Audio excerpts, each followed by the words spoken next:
हफ्ता 8 अक्टूबर 2005 की सुबह जिस तरह पाकिस्तान के बहुत से इलाकों में बसने वालों के लिए क़यामत का पैगाम लेकर आई, सेक्टर F10 में वाक़े 9 मंजिला लग्जरी रिहायशी अपार्टमेंट्स मार्गला टावर्स के रिहायशियों के लिए भी इस इमारत की तारीख की बदतरीन सुबह साबित हुई। रेक्टर स्केल के मुताबिक 7.6 पॉइंट्स की शिद्दत से आने वाला ये ज़लज़ला इस इमारत के बेशतर हिस्सों को तबाह करने के साथ साथ 75 इंसानों की कीमती जानें भी अपने साथ ले गया, जिनके नाम आज भी इमारत की चारदीवारी के टूटे हुए गेट के साथ नस्ब यादगार पर लिखे हुए देखे जा सकते हैं। मुख्तलिफ खबर रसां इदारों के ज़राए के मुताबिक पुलिस ने 13 अक्टूबर 2005 को मार्गला टावर्स के मालिक रमज़ान खोकर, आर्किटेक्ट अब्दुल हफीज़ शेख और CDA के मुतल्लिका हुकाम के ख़िलाफ़ इमारत की तामीर में नाकिस मटेरियल के इस्तेमाल के हवाले से मुकदमा दर्ज करके तहकीकात का आगाज़ कर दिया था, जिसकी हतमी रिपोर्ट आज तक मंजर आम पर नहीं आ सकी और ना ही मार्गला टावर्स के मालिक रमज़ान खोकर को उनके खिलाफ रेड वारंट्स के इजरा के बावजूद इंग्लैंड से पाकिस्तान लाने के हवाले से इक़दामात को मुमकिन बनाया जा सका। ताहम मार्च 2008 को सुप्रीम कोर्ट ऑफ पाकिस्तान के स्पेशल बेंच की खुसूसी हिदायत पर CDA की तरफ से मार्गला टावर्स के 140 मुतासरीन को 1.7 बिलियन रुपए की अदायगी कर दी गई। मार्गला टावर्स के हादसे के तकरीबन 2.5 साल के बाद 14 मई 2008 को CDA ज़राए की तरफ से मुख्तलिफ अखबारात में खबर शाया हुई, जिसमें कहा गया कि CDA मार्गला टावर्स की तबाहशुदा इमारत को गिराने की मनसूबाबंदी कर रहा है। फिर कुछ अरसा बाद CDA ज़राए की तरफ से एक और खबर अखबारात की जीनत बनी, जिसमें कहा गया कि CDA के प्लानिंग डिपार्टमेंट ने मार्गला टावर्स की जगह 13 से 15 मंजिला रिहायशी अपार्टमेंट्स के तामीराती प्लान की मंजूरी दे दी है। मगर ये तमाम दावे महज खबरों की हद तक ही महदूद रहे और मार्गला टावर की तबाहशुदा इमारत इंतहाई ख़तरनाक हालत में आज तक अपनी जगह मौजूद है।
इतना तवील अरसा गुजर जाने के बाद भी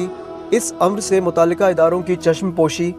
इस बात की गमाजी करती है कि शायद ये हुकूमती इदारे इस इमारत के मुकम्मल इन्हिदाम के लिए 7.6 पॉइंट्स के शिद्दत के हामिल किसी और ज़लज़ले के मुंतज़र हैं, ताकि कुदरत ये अधूरा काम भी अपने ज़राए से पूरा कर ले और इन इदारों को सिर्फ़ और सिर्फ इमारत का मलबा ही उठाना पड़े, और फिर चाहे उस मलबे तले कुछ और ज़िंदगियाँ भी दफन क्यों ना हो जाए।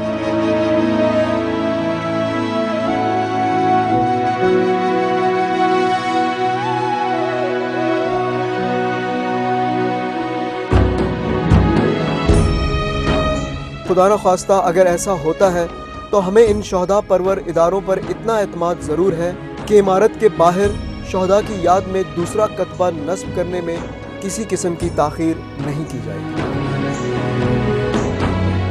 बिलाखिर CDA ज़राए ने मार्गला टावर्स की नीलामी का हतमी फ़ैसला कर लिया है, मगर फिर भी एक बार तयशुदा तारीख पर मज़कूरा नीलामी की मनसूखी के बाद इस नीलामी की अगली तारीख के हवाले से कोई हतमी फ़ैसला सामने नहीं आ सका।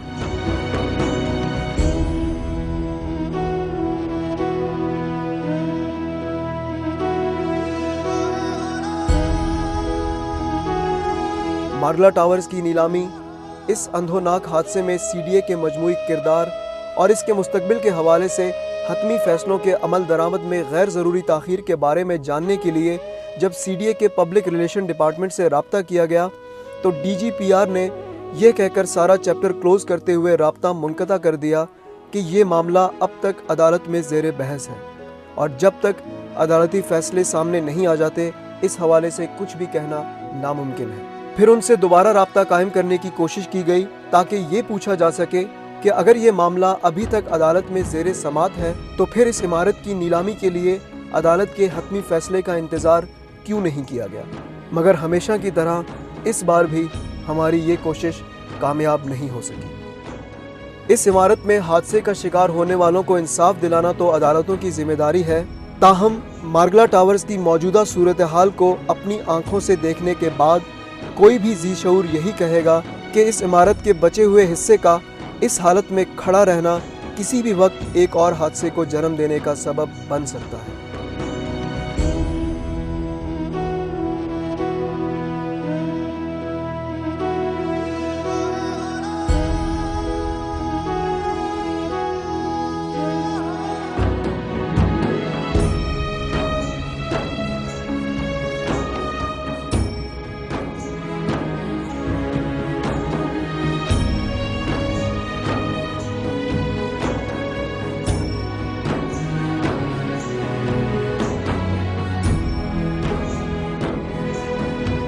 लिहाजा हुकूमती इदारों को इस मामले की संजीदगी को मद्देनज़र रखते हुए जल्द अज जल्द इस इमारत के इन्हदाम के सिलसिले में मुनासिब इक़दाम करने चाहिए। कैमरामैन वकार अली के साथ गौहर खान, वैल्यू TV, इस्लामाबाद।